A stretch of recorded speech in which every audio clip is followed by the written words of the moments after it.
The views and opinions expressed in this program do not necessarily represent those of Natural Bridges Media or KSQD's staff, volunteers, or underwriters.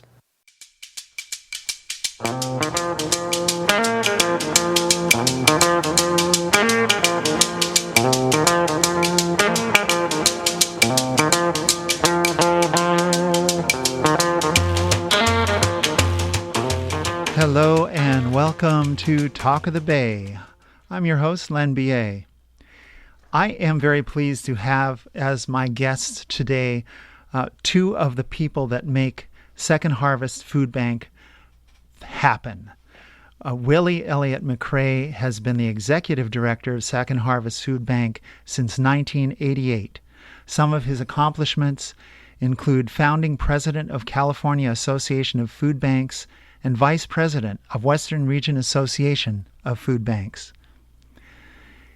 He has also worked as a purchasing agent, which he did for 10 years, and as warehouse manager and driver, which he did for 5. He is actively involved with Human Care Alliance and Central Coast Hunger Coalition. Willy was the founding president of the Seabright Neighborhood Association. He loves to read mysteries, play chess, and play piano. He has a small home orchard. His educational accomplishments include 2 years at UCSC and 1 year at the Institute of Political Science in Paris, France. His special talents include community organizing, financial management, media, and community relations. Willy Elliott-McCrea, welcome to Talk of the Bay. Well, thanks. Thanks for having me. Also with us is Suzanne Willis. Suzanne is the Chief Development Officer for Second Harvest Food Bank. She's been with Second Harvest for over 8 years. Suzanne continues to be a vital part of the food bank's efforts to secure funding for day-to-day outreach programming, food distribution supply, and process expansion. She's a local resident with a career dedicated to nonprofit causes. Suzanne Willis, welcome. Thank you. Thanks for having me. Great to have you both here. I wanted to ask you, for listeners who may not have possibly even heard of Second Harvest Food Bank, how did it get started and how did it get its name? Well, those are both good questions. And, we're the first food bank in California, the second in the United States. And, so you ask, well, how do you become something that's at the very beginning of things? And so in the late 60s, there was the Black Panthers, quite frankly, were organizing their free breakfast for school kids program across the country, including in Santa Cruz County. And so they hired Al de Ludovico. There were 10 homes where families would take their kids on the way to school in the morning to have breakfast. That was before health departments, of course. And starting in 1972, they started sending boxes of donated food and USDA commodities home with the families, and that was the beginning of the food bank. Wow.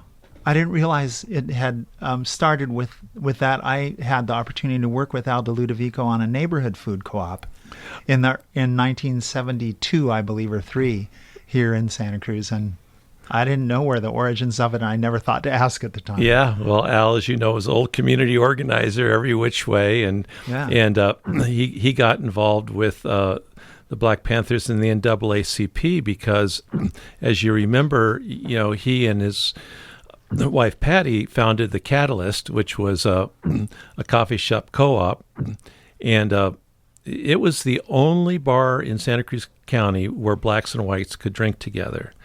They called it the Catalyst because it was a catalyst for change. And it's hard to imagine now, but back in the day, Santa Cruz County was one of the most conservative communities in all of California. Right. And I remember that when I first moved here, I worked for the UCSC radio station and interviewed the mayor of Santa Cruz, and she actually was a member of the John Birch Society, proud member. So things have definitely shifted a little bit.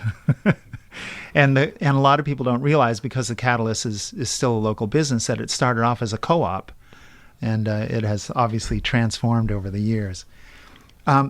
So, Willy, you've been with the food bank for 44 of its 50 years. How has it changed in that time? Well, it has changed a lot, when I started at the food bank, it was right here in Harvey West Park, where the radio station is now, over by Costco. And then, we moved to Watsonville a couple of years later.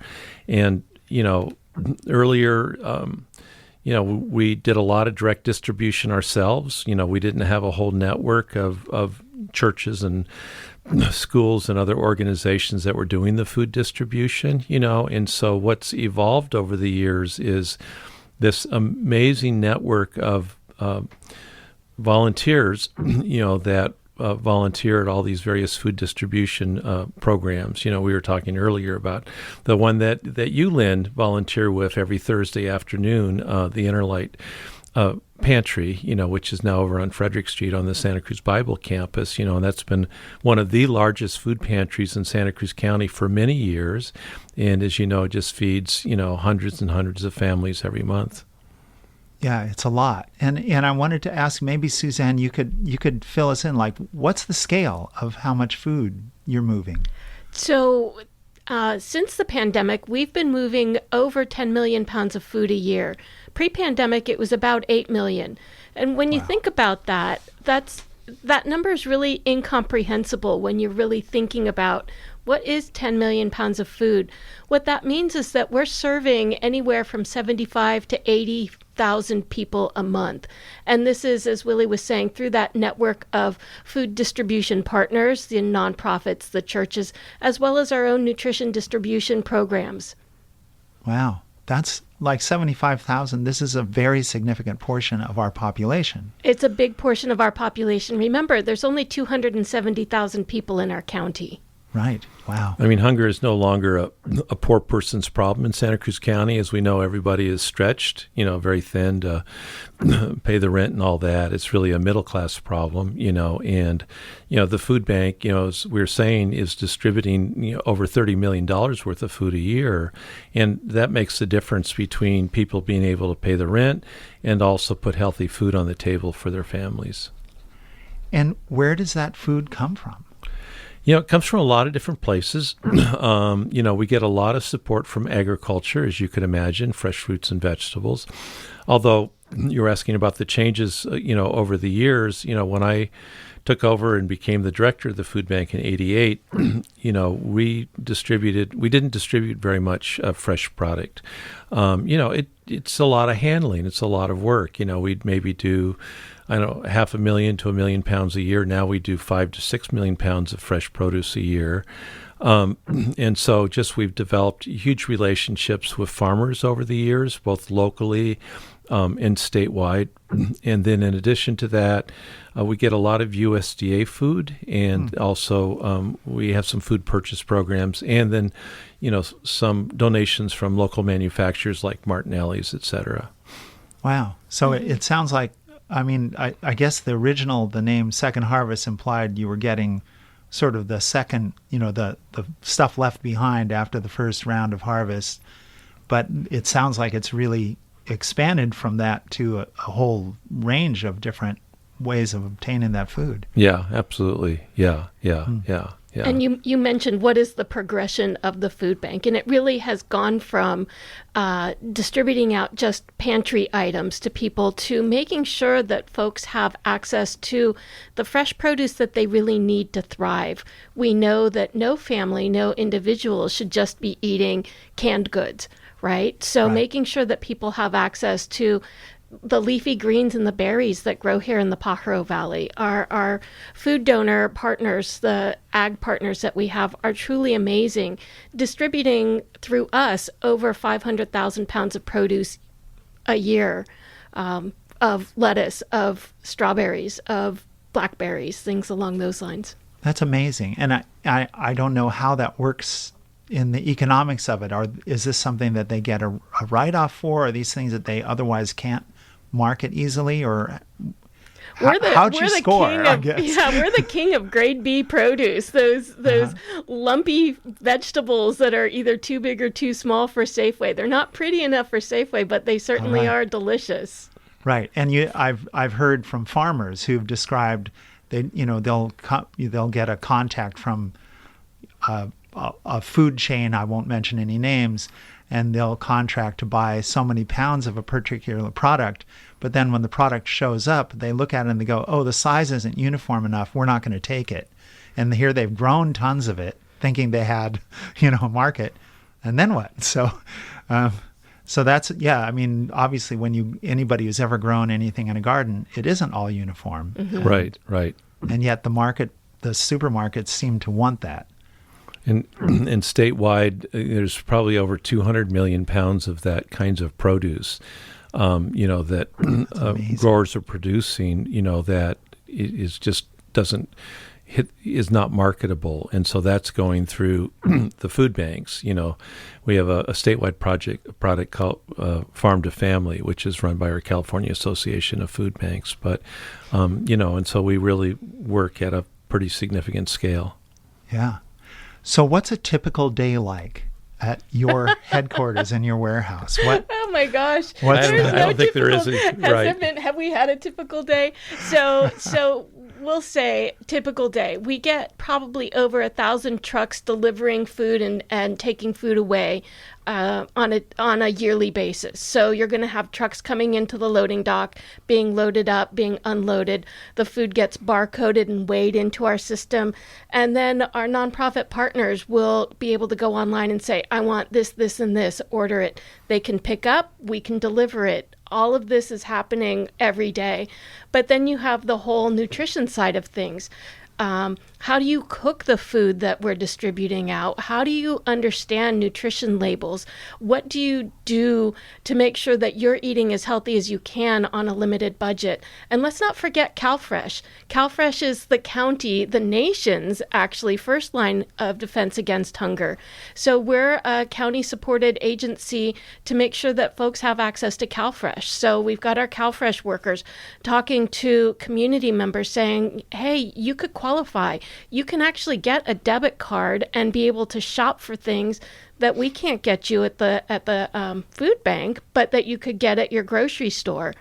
And then, of course, there's the fundraising side of things. And coming from public radio, you know all about that. Without the fundraising, none of this is really going to happen.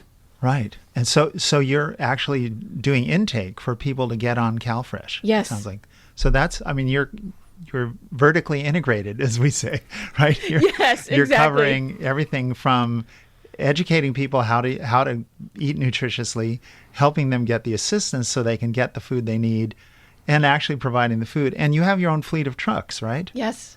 Mm-hmm. Yeah. You'll see them every Monday through Friday driving up and down Highway 1. You'll always see our trucks. Right. And that's all bringing food to everybody who shows up at these distributions who needs food. And how many partners are you working with, and who are they for the most part? So, we have 160. So it's in terms of different nonprofit organizations. There are probably about 90, and so it's every kind of program that you can think of. Everything from Housing Matters, drug and alcohol rehab, child care programs, the Gray Bears, Valley Churches United, so their child care, their group homes, and so we provide the food that allows them to do their mission, and there's, of course, soup kitchens and shelters, so yeah, the whole range of nonprofits, we provide the backbone. Wow. And is the area that Second Harvest Food Bank serves, is it confined to just Santa Cruz County? Yeah, pretty much. Yeah, we do, from Davenport to Boulder Creek to Watsonville. I mean, we do Pajaro Valley, if you will. So, of course, we do. In Aromas a little bit, which is kind of this it's crazy split. Tri-County. Yeah. Right. It has a split personality. So, but that's our core area. We do have responsibilities for San Benito County. When I became the director in '88, actually was responsible for a 5-county area, but that was too much, so we've narrowed it down. But originally I was also responsible for San Luis Obispo, Monterey County, and Merced County, so we've just kind of said, that's bless a lot you, of territory. go off and do your, that's too much territory. Yeah.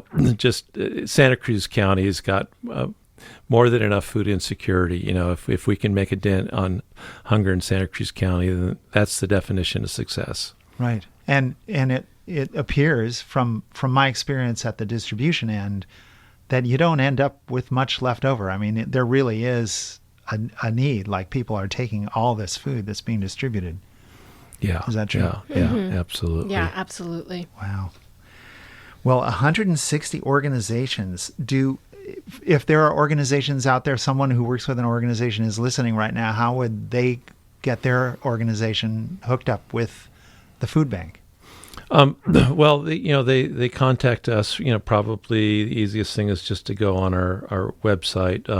We have our agency services manager, who talks to people, goes out and visits them, monitors them, just explains sort of the protocols, if you will. Because, the thing is with the food, there's a lot of standards. There's a lot of accountability, so if you're hungry, the last thing you want to do is be sick, and so we have to maintain very strict standards of hygiene, at the warehouse and at the food distribution sites, as well as high standards of accountability for the food. We're liable, responsible. We steward $30 million worth of food, and so we want to make sure that food is used, in the ways in which the donor intends it to. So there's a strong line of inspection and accountability all the way from top to bottom. We just had our food industry safety audit. It's by a group called AIB. It's the same group that does food industry, and I'm pleased to say we got 985 points out of 1,000. So, wow, we were in the top 2% of food banks, in the country, and equally so, within industry. So we run a pretty tight ship. Yeah, it shows, and to be able to hold that together for 50 years, I mean, this is a real legacy. If you're just tuning in, my guests are Willy Elliott-McCrea, Executive Director of Second Harvest Food Bank, and Suzanne Willis, the Chief Development Officer for the food bank. You mentioned you've really made a huge effort to include fresh produce in the food distribution. It's not just like macaroni and cheese and canned beans, but like there's a lot of live, real food in there. How do you keep that percentage up? And obviously you're doing that intentionally. Did you kind of come up with an objective and have to establish a way to get that to go? Well, yeah, our board chair a number of years ago, who was the chief technology officer for Driscoll, he had, the entire board read Michael Pollan, right? In defense of food, and Michael Pollan's pretty clear, you need to make sure that at least half of everything you eat is fresh, and I think you understand that the problem of diabetes is pretty severe in this community, and probably especially South County, where you're looking at half the community either being diabetic or pre-diabetic, The difference between health and disease has to do with how much fresh produce you eat. It's if you want to be healthy, it's more fiber, less sugar. If you don't want to be healthy, it's more sugar, less fiber. I mean, It's as simple as that. It's all about fiber, and fiber comes from fresh fruits and fresh vegetables. So you make sure half of what you eat is fresh fruits and vegetables, and that takes care of over 80% of all your health problems right then and there. So a lot of intentionality. So a lot of focus. We've got large refrigeration equipment. We're currently in the process of we've got a state grant to be able to increase the amount of refrigeration at our agency food distribution sites, there again to maintain the health and safety of it. And as Suzanne said, we put a lot of emphasis on just teaching people how to cook, how to prepare healthy food. One of the things we're really excited about is we're creating what we call the community kitchen. It's going to be a teaching kitchen where people can come and we teach cooking out in the community at a number of locations, but we're also going to have sort of our flagship kitchen right on site where we can have groups of 15 to 20 people learning how to cook 5 days a week. So we're excited. That's amazing. That's great. And this has been a true progression in not only our food bank, but in food banks around the country. I would say probably about 25 years ago, maybe 30 years ago, food banks really were just distributing out pantry foods, the dents and bents, if you will, from grocery stores and things like that.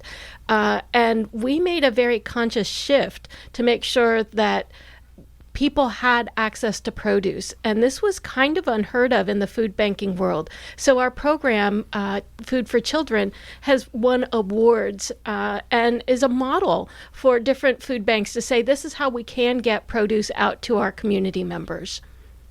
Yeah, that's great. And it, not having witnessed any of your operation, it obviously you've put enormous amount of thought into how to organize all of that and how to cover those different aspects so you have an integrated program that is really helping the people that are receiving the food in more ways than one. And that I think attests to why you've lasted 50 years and you're still going and going strong, and it seems like even expanding as you go.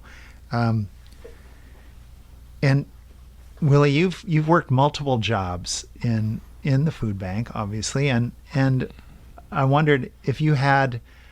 Do you remember times when you thought, "Wait a minute, I shouldn't be doing this. I should be doing something else," that ultimately led to you doing something else? Yeah, it's a good question. It's just, I don't know. You just in life. I've always just put one foot in front of the other, and brought 100% of myself every day. Like you said, I was hired as driver, warehouse manager, did that role for 10 years, did purchasing in my spare time, and then, the food bank had actually gone through, 5 directors in 5 years before the person who had hired me back in 78 came and said, "Yeah, I think I need you to go run the food bank." His name was Sam Karp. I don't know if you remember Sam or not. You've been around for a while. You remember Al D, so, yeah. And Sam came on right after Al. And I got into it. I said, well, why would I want to do that? The food bank has been struggling pretty severely for the last 5 years, but so he threatened me. He said, well, if you don't just start running the food bank, we're going to have to shut its doors while we hire somebody, and if we shut the doors, we'll never open them again. And so told Katie, I said, Sam's not taking no for an answer. And, 2 weeks later, I was obviously hooked for life. Yeah, and momentum is so important in an organization like this, where the service you provide is, if people come to expect it, it'll keep happening. But if they go, oh, it's not happening anymore, then it's almost like starting from zero. Exactly. And the big shift, has really been when I became the director, the food bank was really the food distributor. And we made, actually that first year in 1988, we made this very conscious choice because that business model wasn't working. It was not sustainable.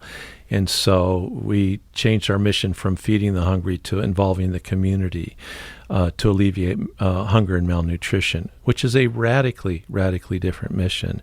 And that was what really set us on this path of, just being community owned and operated, So the food bank is, community supported. The amount of government support we have is, less than 15%. It's really... there probably are about 10,000 people in Santa Cruz County that give an average of $5 a week. That is what sustains the food bank. The food bank really is, like I said, community owned and operated. Wow. And as you work in that kind of arrangement, is that you said you might get some government grants or whatever support you might get is only 15%. Does that other contribution from supporters, is that the entire rest of the budget, or do you have other sources as well? It's the entire rest of the budget. Yeah, we're 85%. Yeah, just direct community supported. Yeah. Right. And of the food that you receive, which is then is distributed to people, how much is that? Pretty much all donated, or is there a portion that you actually buy? Pretty much. We have over the years bought about 1 million pounds of food a year. We've distributed, like I said, 5 to 6 million pounds of produce. And then we've distributed typically, 2 to 3 million pounds of USDA food, and then food from other, manufacturers and grocery stores and that sort of thing. Mm-hmm. Wow. Yeah, it's a lot. So you've talked about working with the community to try to combat hunger and malnutrition. How does that work in terms of, who participates and what, since you've been doing this for a while, I'm sure things have changed and been added as you've gone along. How did that get going, and how is it working now? Good question. We really started leaning heavily into nutrition education, as Suzanne said, when we launched our Food for Children program in 95. And then, we doubled down on it in 2010 with our, what we call our passion for produce, because it's really, like I said, it's all about eating more produce in life, where we were really doing a lot of nutrition classes, food demos and all that sort of stuff. And we were doing that at 60 of those classes a month, and all with strong volunteer cohorts. You have at Interlight. The pandemic certainly has been a big shift for everybody. So during that period, a lot of the volunteers were not young people, and so some of them had to step back a little bit. So we had to step forward a little bit, and now we're rebuilding, if you will, that network of, I always call them nutrition ambassadors, embajadores, because it's really about the people that can reach those who need the help most are people in the community. So it's really a peer group, right? So somebody will take ownership of a site, and they will be the lead, and they will bring in their friends and family and neighbors, and so then it builds up. So it's really a peer-led nutrition expansion, let's say. Let's make sure that we get produce and healthy items to people, and that's neighbors helping neighbors on this side of things. That's great. Well, we're going to take a really short break. We'll be right back with Willy Elliott-McCrea and Suzanne Willis of Second Harvest Food Bank. So after these short announcements, don't go away.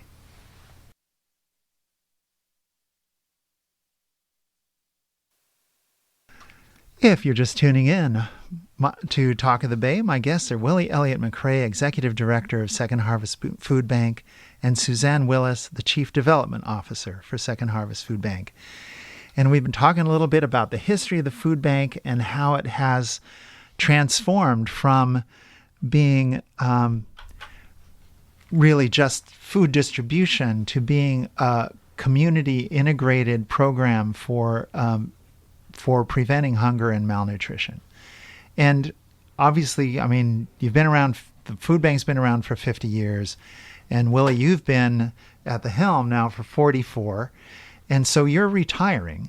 And first, congratulations. And secondly, I wanted to ask you, as you're going to be, changing your role with the organization, let's say. I don't want to say you're leaving it completely, but changing your role. What do you hope to see happen in the future? And maybe there are plans already. You mentioned that's kitchen that's coming into being. What else is in the works? I think one thing that's in the works is just, doing a lot better at really being close to the community. We've been doing a lot of focus groups this year, with the families, whether they be, seniors or single parents or unhoused, et cetera, et cetera. So we really want to just make sure that we are deeply engaging and deeply listening to the families that we're serving. I was recently talking to my colleague who runs the Portland Food Bank, talking about earlier, and one of the things that she said is, if you really want to solve hunger, you can't do it through providing more food. You can't even do it necessarily through more government programs. You really have to do it by organizing the community, helping the community find its voice, and for a lot of reasons. One reason is as these food distribution programs become more normalized and more community-owned, they're less stigmatized. But beyond that, ultimately, you've got to increase a sense of empowerment and agency. The root cause of hunger and malnutrition in our community comes down to a lack of power, a lack of ability to move forward in one's life. So how do we support families to do that? How can we be a partner in addressing the root causes of hunger? How can we look at the economics, the racism, the institutionalized racism, the lack of opportunities? How can we be a better partner in this instead of just, here's a bag of produce? What can we do to make sure that the conversations and the movements are happening to really destabilize, disrupt the patterns that we've seen? Mm-hmm. Yeah, and we've seen a growing economic inequality in the country for many years now, and the statistics are sometimes a bit stunning, but it's clearly happening, and so in a sense, the work you're doing, if you're working to help empower communities, that's where hopefully the impetus comes ultimately as a collective effort to change the policies that have led to this situation we're in. So do you see, particularly because Willy, you're involved with the Central Coast Hunger Coalition and with other with the Western Region Association of Food Banks and others, do you see that happening on a broader scale, like statewide or nationally? Yeah, I do see it happening on a broader scale, and I think that we're all in that stage where we're all trying to figure out how to learn how to crawl around this work.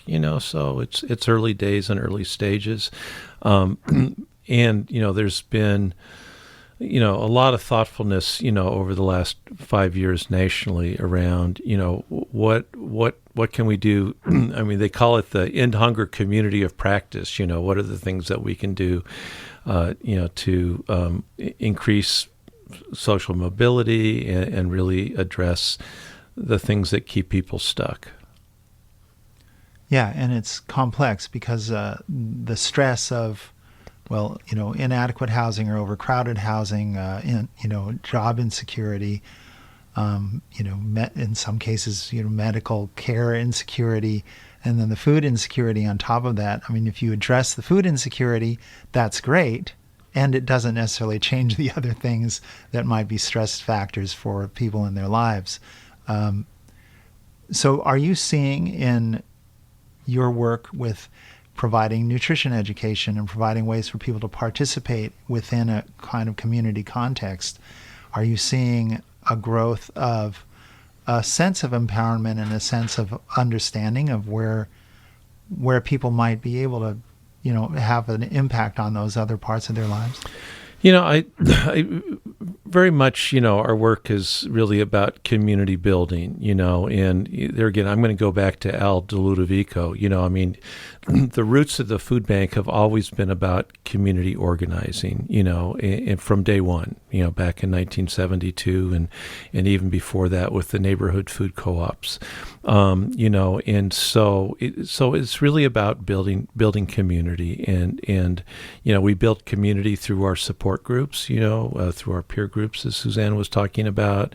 We build community by just making sure that we're listening to the community, that the community is giving us input on what foods we should buy, what foods we should solicit, et cetera, and also looking at what are ways that we can change the way that we deliver food. I mean, one of the things that we've been doing this last 6 months is we actually opened up a free grocery store down in Watsonville at EA Hall School, and it's just set up like a grocery store. It's got shelves and, a refrigerator with glass front and all that, and people come and, they shop and, and it's a lovely experience.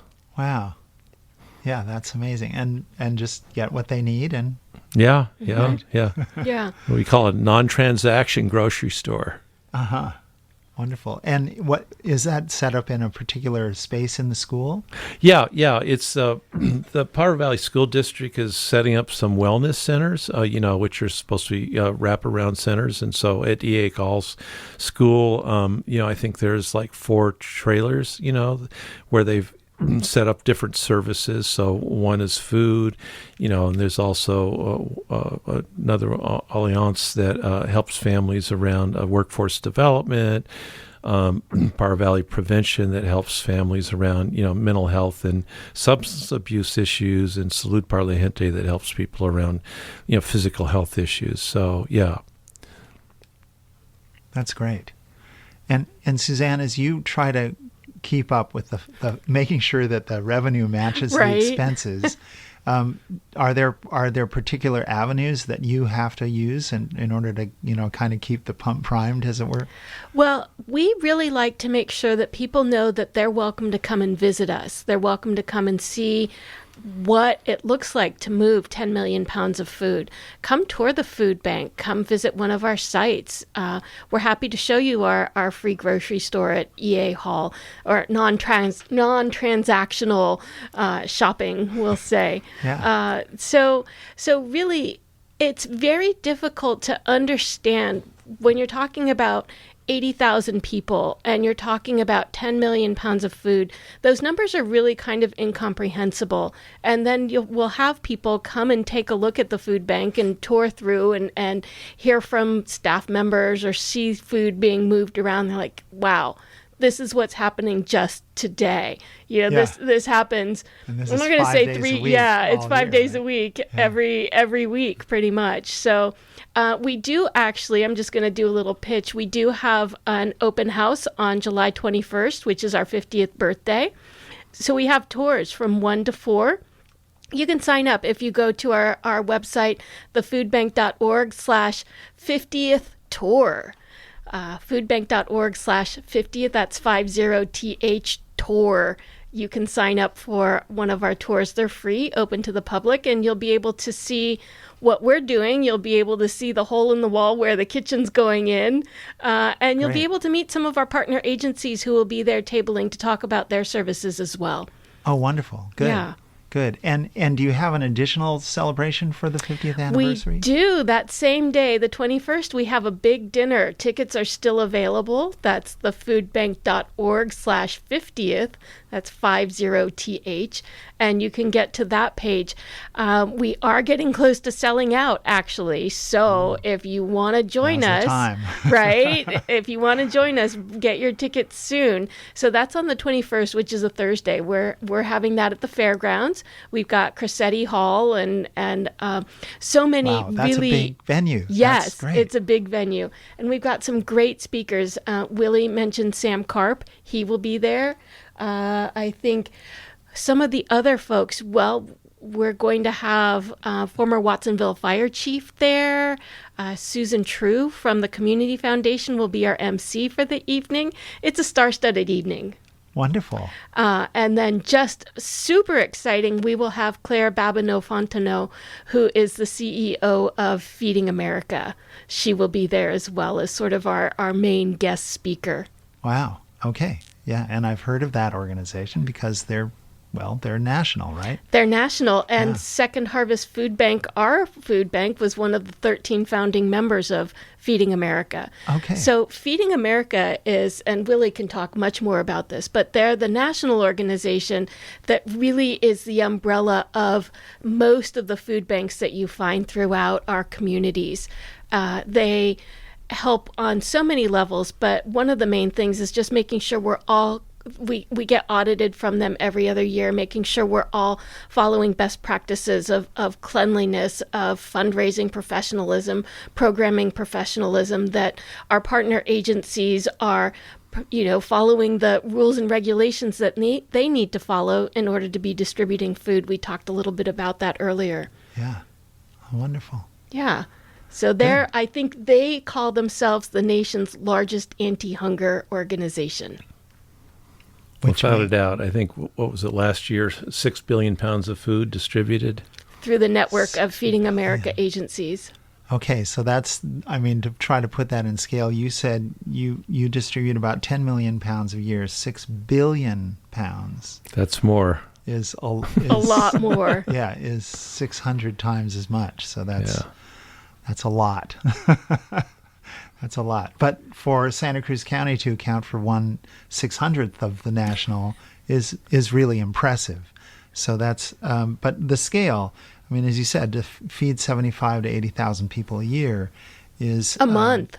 A month, excuse me. Yes. Well, and probably and throughout the year. But that's a really, that makes a really profound difference in how much hunger and malnutrition there is, or is not, I should say, in the community because of that food that's distributed. So that's making a really profound difference in people's lives. That's wonderful. If you're just tuning in to Talk of the Bay here at K-Squid, my guests are Willy Elliott-McCrea and Suzanne Willis of Second Harvest Food Bank.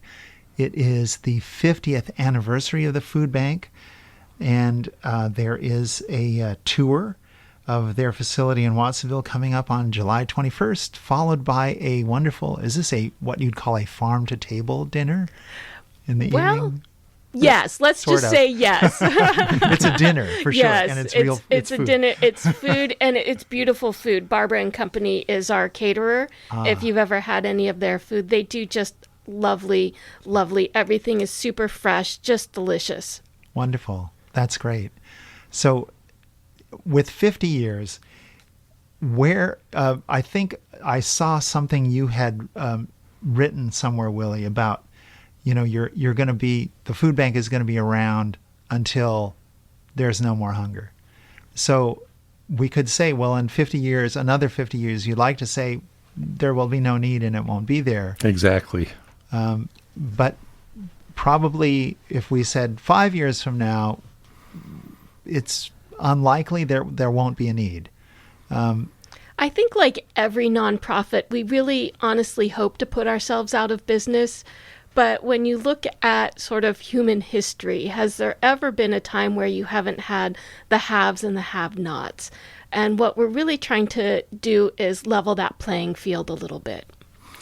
And there's a way in which, I've always looked at it. I mean, just think about kids, So one of the things we know about kids is, if they don't have the good, healthy food they need, then, they're not able to focus on school, they don't thrive, and so what you're doing is you're creating the next cycle of poverty and hunger and disease, and so, we as a community, have the ability, and we're making a significant impact on reversing that into a positive cycle of making sure that, those kids, are developing the right habits, they're eating the right food, they are being able to concentrate and have, focus in school and succeed in life, and so, to me, we're making a profound difference, in terms of, the next generation and creating a brighter future for them. Yeah, and in the context of the COVID pandemic, we know that good nutrition really contributes a lot to your immunity to illness as well, and your ability to recover if you do get sick. So that's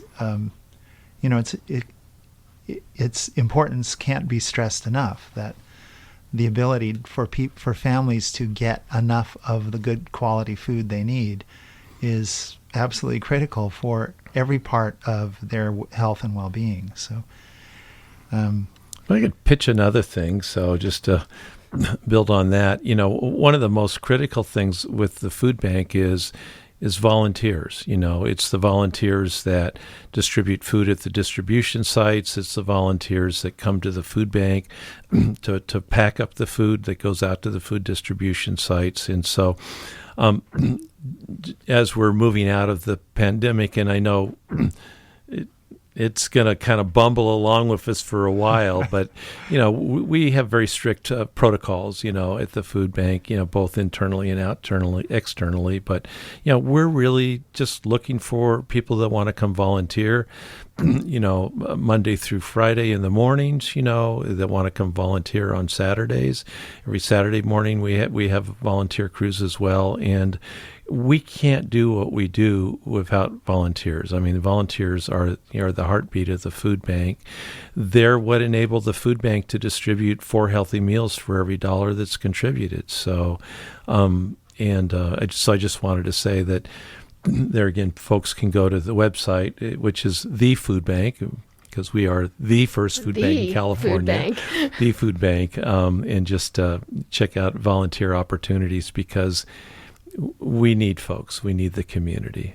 Great. And that's thefoodbank.org, right? Mm-hmm. Right. Yeah. Yeah. And, here we're on community radio, and it's very much the same thing here. You said you can, get 4 meals of food out for $1. And, I think we get the equivalent of whatever it is, 4 meals of information out for $1. Absolutely. That entirely depends on the volunteer effort. If it weren't for the fact that most of us are volunteers here, it wouldn't be possible to do radio 24/7 on the kind of little budget that we have. Exactly. So that's amazing. Willy, you're retiring, and Erica Padilla Chavez is stepping into your position, and I wondered, it'd be fun to be a fly on the wall and listen in on your conversations. I know. So, at the risk of, revealing things I shouldn't reveal, that shouldn't be revealed on air, what kind of advice would you give her, or are you giving her? Good question. One is really to go out and see the food distributions out in the community, really get a sense of how the whole system works. She's used to it because she's done a food pantry at Power Valley Prevention, so it's kind of nice because now we have a partner agency executive director who's now stepping into the food bank executive director role, and into the hub. So she'll have that understanding. But I think that there's just so much that's going on in the community. I think beyond that, there's so many aspects, and I've been doing a lot of thinking about sort of training and all that, but a lot of success in life is working with your board volunteers, working with your committees, working with your staff, and we've got just an excellent, board and set of committees and set of staff, and they're folks that she can really rely on and really trust and really get to know. And, she's got, she's just very much a people person. She's born and raised in Watsonville, which I think is just great. She already has known some of our staff people all their entire lives, so, wow. So that's all very important.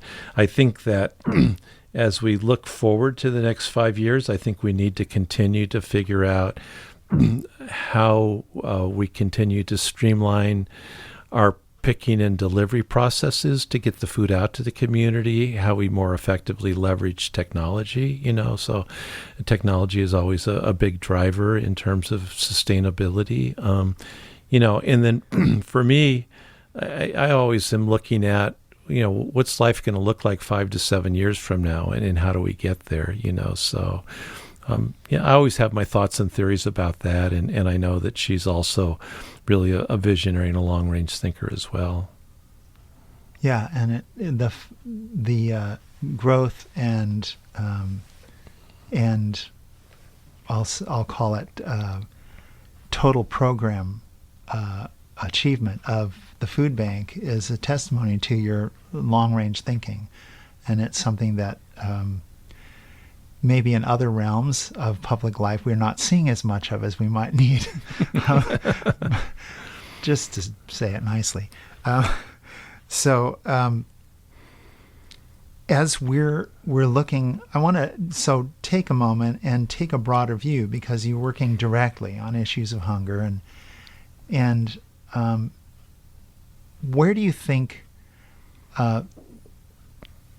we can get the most results from changes in how the state runs their programs, how the federal government handles economic policy and food policy and agricultural policy? What are some of the key changes that you think might actually put the food bank out of business? Well, now you're asking a big question. I know, and really big question. We only have 5 minutes left, but but I thought I'd broach that subject just because I think you have some good things to say about that, and I apologize for leaving you so little time to say it in. Well, I think that in communities like ours, the issue of affordable housing drives everything. It's the thing that drives hunger more than anything, and I don't know how we move forward on that, because that, quite frankly, has been an issue that our community has been stuck on, for decades, but as you know, this community is becoming less and less of a diverse community where people can afford to live, and so I think something has to happen on that. I know that the state legislature has spent a lot of time thinking about that this last year, how to help communities overcome some of the challenges around that. I also think that, it's interesting. I spent some time this week just going back over and reading some of the old war on poverty stuff, because there again, that's what the food bank emerged out of and grew out of, back in the day. But it's really about how do we create economic opportunity, and the drivers for that are, as you know, we spend so much money on education, but at the end of the day, so many kids don't end up feeling like they have the skills that are needed to really move forward in their lives, to be able to support their own families. I mean, if I had a magic wand, that's what you're asking. If I had a magic wand, Yes. God, I would try to fix the school system, because at the end of the day, it's really about creating opportunity for all. It's really about creating, kind of getting back to that opportunity of social mobility. As you said, there have been times in American history when social mobility has been strong and when it's been weak. In the early 70s, we had a very, very strong middle class, and there was a lot of social mobility. And right now, it's worse than it's ever been, and so, and it's difficult because we're going through such radical changing needs of a workforce, as we, become more technologically based, et cetera. How do we not leave people behind? Mm-hmm. So that's, I think a huge part of it is just, is there something that we can do about the way that we educate, whether it be technical education or other kinds of education, that really provide people the opportunity to support themselves, support their families, and not need the food bank. Mm-hmm. Yeah, and making it relevant to their lives and giving them the tools they need, not necessarily just for economic success, but for being part of a community and being engaged and empowered there. I'm going to add my magic wand to please. Willy's, because I really also think we need to look at healthcare, access to healthcare, that it's coupled to your job. And if you have a good job with good healthcare, you have a better chance on things. So can we decouple that? Can we get everybody access to the primary care that they need so that people aren't also being left behind on that? So that's Willy's got his education. I've got my healthcare magic wands. Yeah, and they all do work together. They do. They How about you, Len? do. What's your magic wand? Well, I don't want to use up a lot more time because we don't have it. But a lot of people admire the economies of places like Norway and Denmark and Austria and so forth, because there is a high level of equality, and there's a lot of economic opportunity, and there's support for small businesses to start and all of that. In all those places, housing is relatively guaranteed, and there's affordable housing for everybody. Everybody gets health care. Everybody gets education. It's a guarantee. And those places also, by the way, have practically no restriction on abortion, and yet the lowest abortion rates in the world. So maybe having support for families is a key element. And the result is a very, very strong business economy. It is, exactly. Yeah. It's surprising that those things work together. Or Yep. maybe it's not surprising once you know it. Well, I really want to thank you both, Willy Elliott-McCrea and Suzanne Willis, for being here. Congratulations to the Food Bank on 50 years, and I look forward to whatever happens next. Well, thanks so much for having us. We really enjoyed it. Thank you. Thank you. It's been a privilege.